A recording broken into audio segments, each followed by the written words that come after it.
Clap time. First impression of the pedals. There are a lot of functions on the pedal, but it's not hindering at all. I mean, you just turn the knob one way, it does one thing. You turn it the other way, it does another thing. So once you kind of get all of the parameters in your head, it's not that difficult to make music. That's what was pretty awesome. Also, how gradual the filters were, especially on the Ottobit. The filters on the Ottobit were so smooth. I mean, it's as smooth as any analog filter, really. I mean, it was great.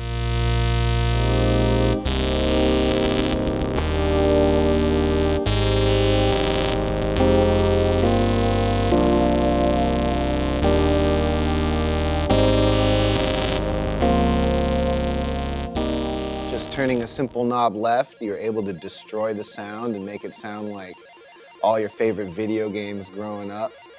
The filter is amazing.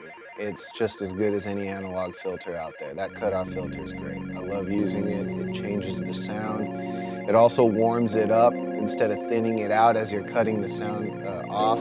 Sample rate button's amazing. The stutter's awesome. It's just wonderful how quick you can make music right off the bat with that thing. The tap tempo function's super accurate. The buttons even, I can push the buttons with my hand and it works. I don't have to like hurt my hand to jam a button in to change a sound.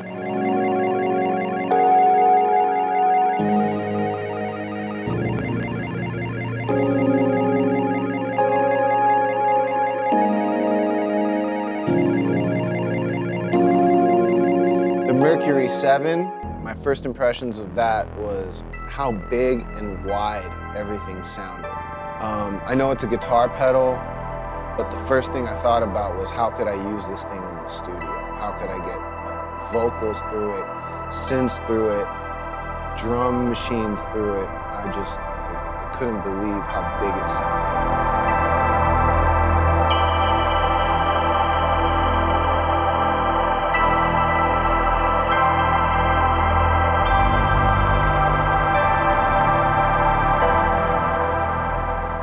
The last jazz gig I did was with a guy named who's like a jazz fusion legend. So he's really into like psychedelic sounding things, crazy stuff.